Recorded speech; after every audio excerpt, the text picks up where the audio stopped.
The largest undefended border in the world. Tav's over in Canada. Dude, join me! No. What are you waiting for? I'm an American. Barely. What do you mean, barely? Born and bred. Washington is barely America. That's not true. I'm joining Tav in Canada for a moment. Over here. Canada. I'm leaving Canada. It's over there, they have the... Over there. I'm still here. Canada, they have the information in English and French. And in America, we have it only in English. Our unofficial, de facto official language. We just realized that, well, Tav, just realized that this cutout tree thing corresponds to the international border. So they got it over here, and then over on the other side, it continues. Goodbye, America. We're in Canada now. Hello, Canada!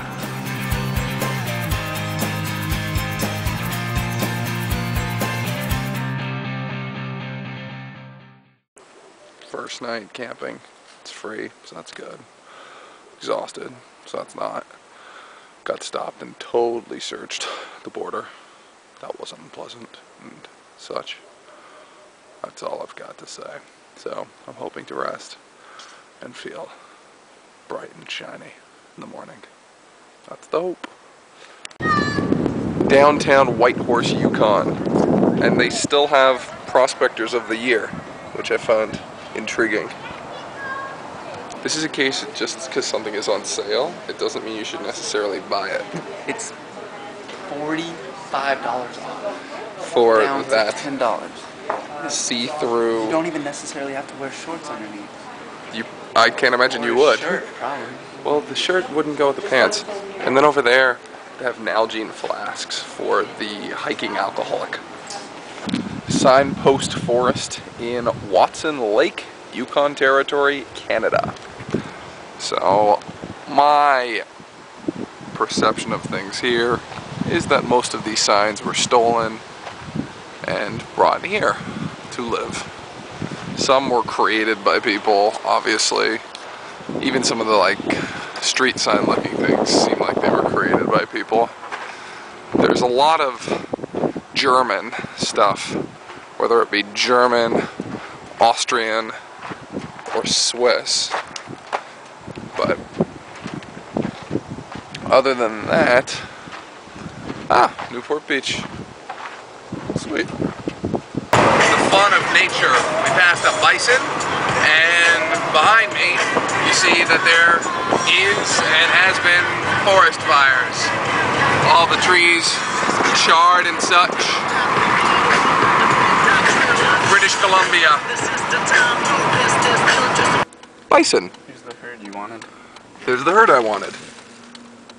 Look at them. I can't believe that Tav doesn't want me to hang out with them. They look so friendly. You can probably pet the babies. Really? Yeah, here, I'll hold the camera, you go pet the babies. No, don't be a dick. I'll get in the driver's seat. Tav is afraid of animals. Wild animals. Right. But I don't see them as wild, I see them as loving.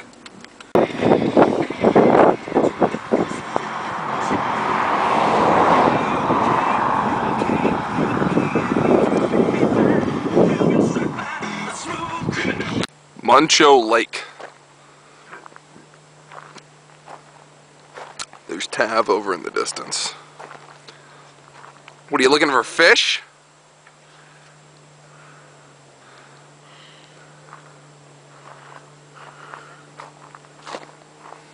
Gets boring over here. More wildlife. What is it, Tav? Is that Deer. Is it Caribou. a deer? Is it caribou? I don't know. No, deer. Deer? Deer. White-tailed deer. Excellent. We are heading towards Whistler. We just passed some... What were they? They were Traffic control guys. dressed like construction sort of people, but... Incognito. Yes. Who were there to inform us that there is a forest fire that way. We'll probably die! Now, that's not what's going to happen, because apparently maybe they'll turn us around. So we're like, should we go this way? Because there's another way to go, too, toward Vancouver and Seattle. He's like, nah, it's fine. They're pushing us to our deaths! That's what Tav thinks. This is Tav, who decided to freak me out last night with his scary story of, yeah, if anybody comes to the window, just don't open it. Do you want me to retell this story? Tell the story. Alright. It was late at night. It was about 2 in the morning, dark. We pulled over to the side of the road, sort of a rest area. And it kind of reminded me of a similar story where my mom was traveling in her car, where she did the same thing. And about 4 in the morning, someone knocked on the window and said,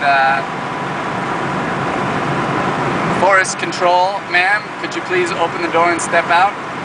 And she was half asleep or whatever, so she did as she was told, and then the guy used a knife and tried to rape and... he didn't tell me about the knife.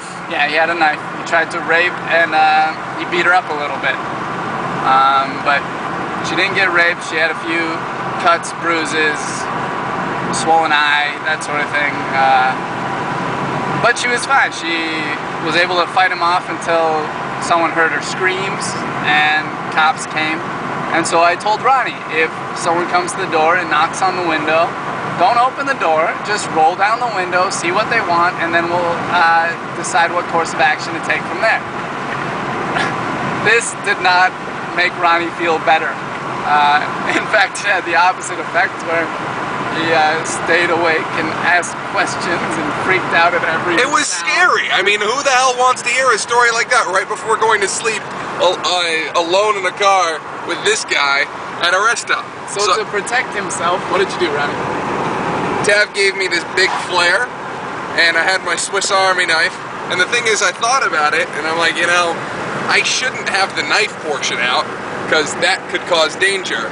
So Tav jokingly said I should have the fish scaler part out. Rub the shit out of that arm. But I figured, you know, I could stab or something with it. It's not sharp. It's protruding. So I had that out.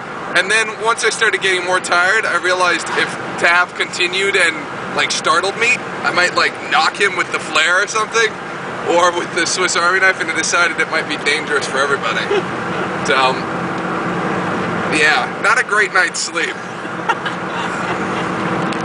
The intrepid explorers continue on into forest fire land that just warned us there's going to be a one-way thing.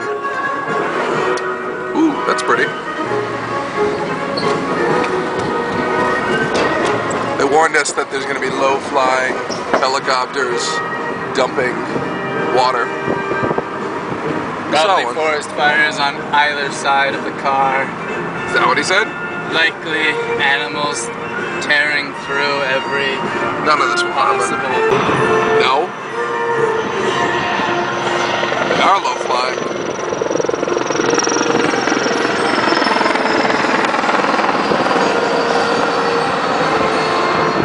Oh, this is miserable. We're in Whistler, and there's people, some kid just babbling about how their car runs on ethanol, and some fat guy sitting at a bus stop talking loudly on his cell phone, and it just looks like it's right out of a brochure. All beautiful girls. Beautiful girls. Oh, God. Oh, it's terrible. It's horrible. This is torture. Look at this tour groups and scenery and fake brick stuff. Oh. They slowed way down. Well, I thought maybe we were in danger.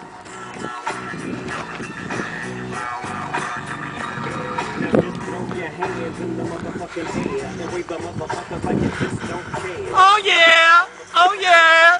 Oh yeah! Oh yeah! Oh yeah!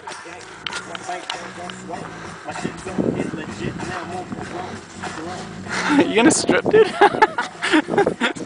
Stop walking towards me. It's making me uncomfortable. Say to me, let me hold your hand. I wanna hold your hand. Not so much anymore. What else? He had a few other stories though. In his will, he says he wants to get married to a 13-year-old. We're in Idaho.